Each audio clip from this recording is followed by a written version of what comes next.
अरे पण त्यांना माहिती आहे, मनातून माहिती आहे, त्यांना घडवण्याचं काम हे सुद्धा बाप्पा काजळ्यांनी केलेलं आहे. ते गेले असतील जगामध्ये, फिरते चषक आपण बरेच पाहिले, परंतु मप्पा काजळे हा फिरता चषक नाही. ज्या वेळेला जनता देईल त्या जनतेचा मी 100% ऋणी राहून त्या ठिकाणी काम करणार आहे. हे गाव माझं आहे, हे गावातील जनता माझी आहे. हे गाव कसं घडवायचं, काय घडवायचं, या गावाला नेता मिळणं गरजेचं आहे. आणि आज पुन्हा एकदा आमदार शरददादा सोनवणेंच्या माध्यमातून या ठिकाणी आमच्या घरामध्ये शिवसेना धनुष्यबाणाचं तिकीट आलेलं आहे. मी सर्वांना विनंती करणार आहे, हा योग पुन्हा पुन्हा नाही, अभी नहीं तो कभी नहीं, हे सर्वांनी ध्यानात ठेवायचं आहे. जुन्नर शहरातील तमाम जनतेला माझी विनंती आहे की या ठिकाणी सौ सुजाता मधुकर काजळे ह्या उभ्या आहेत, पण त्यांच्या मागे ज्यांना 45 वर्षाचा अनुभव आहे ते मप्पा काजळे त्यांच्या पाठीशी ठामपणे उभे राहणार आहे.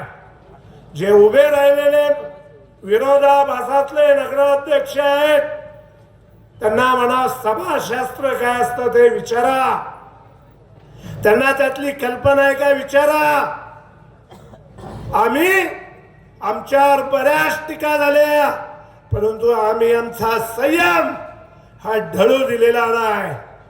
ज्यांनी टीका केल्या, ज्यांनी टीका केल्या, या टीका सहन करण्याची ताकद आमच्यामध्ये 100% आहे.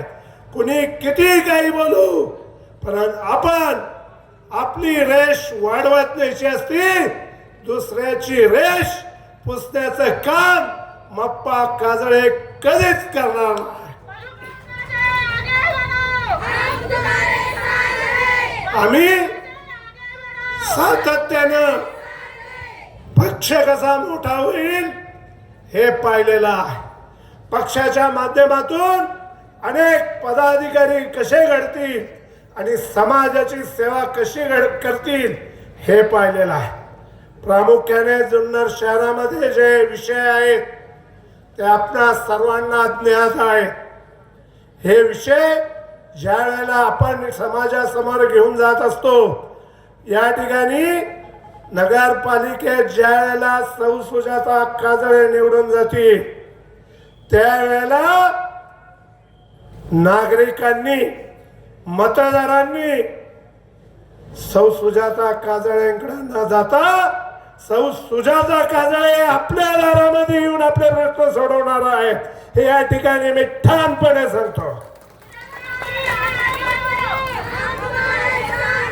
दुसरा प्रश्न असा आहे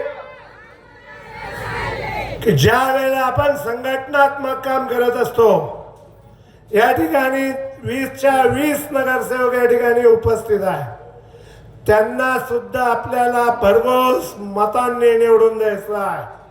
ते निवडून आल्यावर 80% समाजकारण आणि 20% फक्त राजकारण करतील. आणि हे माननीय आमदार शरददादा सोनवणे यांच्या मार्गदर्शनाखाली आहे.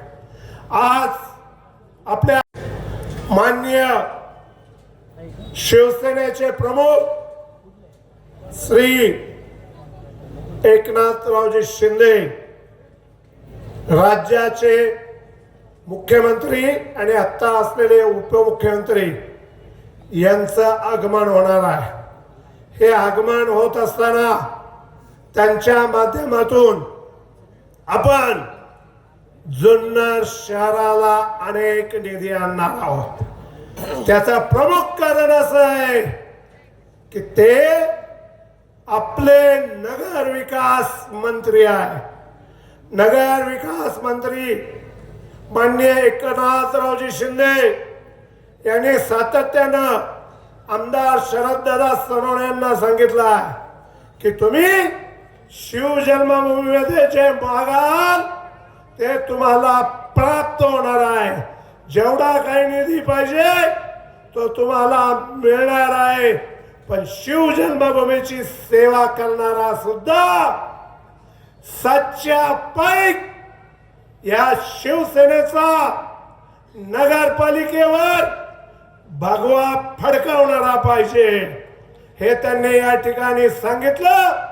म्हणून साठी आम्ही कसोशीने प्रयत्न करू सौ सुजाता मधुकर काजळे यांच्या करता आपणाकडे आलेलो आहोत आणि त्यांच्या माध्यमातून ज्या वेळेला ते नगराध्यक्ष होतील पहिल्याच मीटिंग मध्ये जे काही अजेंड्यावर आम्ही विषय मांडलेले आहेत ते सर्वच्या सर्व विषय हे त्या पहिल्याच मीटिंग मध्ये आम्ही ठेवणार आहोत. जेवढे काही प्रश्न आम्ही तुमच्या समोर विजन घेऊन आलेलो आहोत ते सर्व प्रश्न या ठिकाणी 100% मार्गी लावणार आहोत. मी ज्याला पत्रक काढली साहेब पत्रक ते पडायचं करायची आणि समाजामध्ये पडा त्यांना विजन नावाचं नाव सुद्धा माहित नाही. विजन म्हणजे असतं काय फक्त म्हणायचं विजन विजन विजन. गेली 1.5 महिना आम्ही आमच्या विजनच्या माध्यमातून सर्व नागरिकांकडे गेलो. हे आमचं विजन आहे. उद्या शिवसेनेने जरी तिकीट नाही दिलं तरी आम्ही अपक्ष पण आमचा विचार या माध्यमातूनच काम करू हे आम्ही स्पष्टपणे पत्रकारांना सांगितलं. पण मी शिवसेनेचा माननीय एकनाथराव शिंदे यांचा आणि माननीय आमदार शरददादा सोनवणे यांचा ऋणी आहे की त्यांनी पुन्हा एकदा शिवसेनेचा भगवा फडकवण्याकरता सौ सुजाता काजळे यांना उमेदवारी दिलेली आहे. ही उमेदवारी ही आम्ही 100% सार्थक करणार म्हणजे करणार. जय हिंद जय महाराष्ट्र जय शिवराय.